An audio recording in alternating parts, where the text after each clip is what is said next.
అందరికీ నమస్కారం. అమ్మ మాట అమ్మాయి బాట ఛానల్కి స్వాగతం. కథ చెప్పుకుందామా? మార్పు.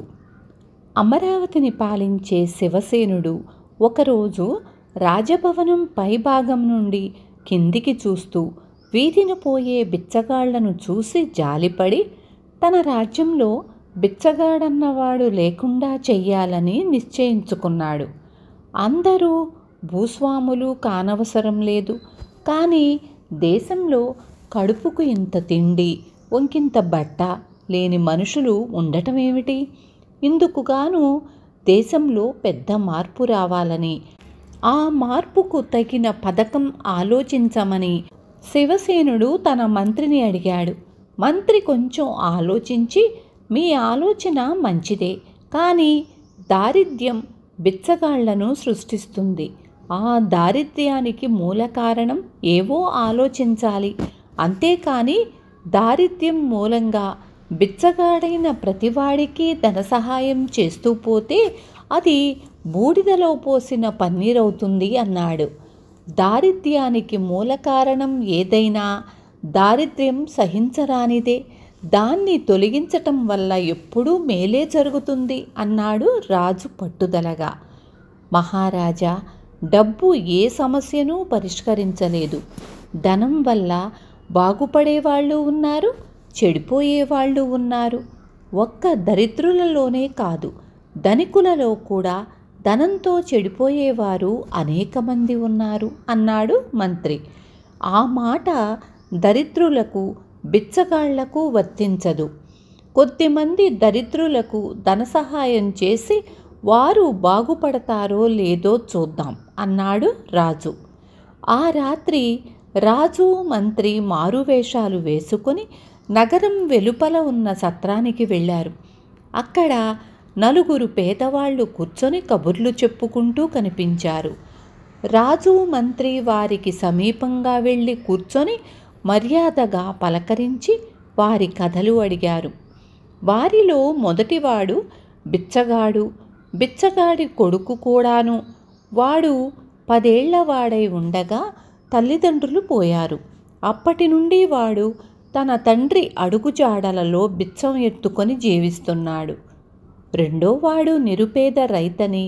తనకున్న కొద్దిపాటి పొలము కిందటి ఏడు వరదలలో మునిగిపోయిందని, తనకు తిండి గొడ్డుకు మేత లేకుండా పోయిందని, అందుచేత తాను పొలం చేసుకునేటందుకు పెట్టుబడి లేక పొలాన్ని కౌలుకిచ్చి కూలి పని చేసుకొని బ్రతకడానికి నగరం వచ్చానని చెప్పాడు. మూడోవాడు పళ్ళ వ్యాపారి. చాలా కాలం కూడబెట్టిన డబ్బుతో చెల్లెలికి పెళ్లి చేశాడు.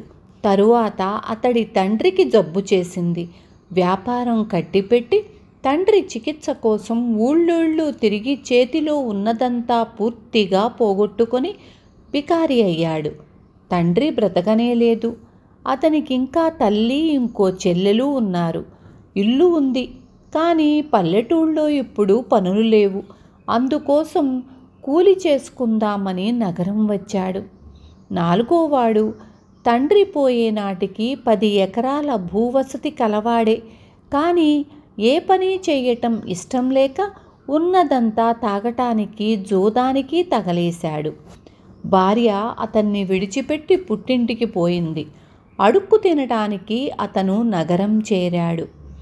అందరూ నిద్రపోయాక రాజు మంత్రి లేచి నలుగురి జేబుల్లోనూ 4 బంగారు నాణేలు వేసి వెళ్ళిపోయారు.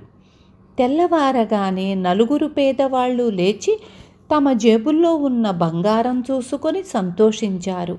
వారిలో రైతు, పళ్ళ వ్యాపారి తమ గ్రామాలకు తిరిగి వెళ్ళి బంగారం అమ్మిన డబ్బుతో తమ వృత్తులు మళ్ళీ కొనసాగించుకోగలిగారు. తాగుబోతు తన బంగారంతో తాగి మళ్ళీ యథాస్థితికి వచ్చాడు. వాడి మకాం సత్రమే. బిచ్చగాడికి మటుకు ఆ బంగారు నాణెంతో ఏం చెయ్యాలో తెలియలేదు. వాడి వృత్తికి అది ఏ విధంగానూ పనికిరాదు.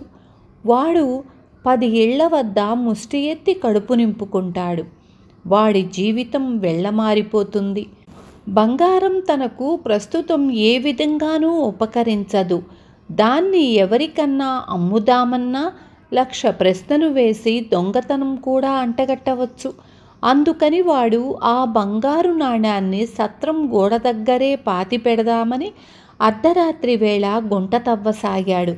ఇంతలో రాజభటులు దొంగను ఒకణ్ణి తరుముతూ అటుగా వచ్చి బిచ్చగాడే దొంగ అనుకొని వాడి వద్ద నాణెం చూసి ఆ మాట రూఢీ చేసుకొని వాణ్ణి రాజు వద్దకు తీసుకుపోయారు. రాజు మంత్రి వాణ్ణి గుర్తించి వదిలేశారు. మిగిలిన ముగ్గురి సంగతి ఆరా తీయగా తెలిసినదేమిటంటే, వృత్తి చేసుకుంటూ కారణాంతరాల వల్ల చితికిపోయి దరిద్రులైన వారు ధన సహాయంతో బాగుపడ్డారు. ఏ వృత్తి లేని వాళ్లకు ధన సహాయం వల్ల కొంచెం కూడా లాభం కలగలేదు. వాళ్ళు మామూలు స్థితిలోనే ఉండిపోయారు. మంత్రి రాజుతో, మహారాజా, అసలైన దరిద్రుడు ఖర్చు చేయటానికి డబ్బు లేనివాడు కాదు, ఉత్పత్తి కొనసాగించటానికి తగిన మదుపు లేనివాడు. అలాంటి వాళ్లకు మాత్రమే ధన సహాయం అందాలి అన్నాడు. రాజు శివసేనుడు మంత్రి మాటను అంగీకరించాడు. విన్నారు కదా. రేపు మళ్ళీ ఇంకొక మంచి కథతో మీ ముందుకొస్తాను.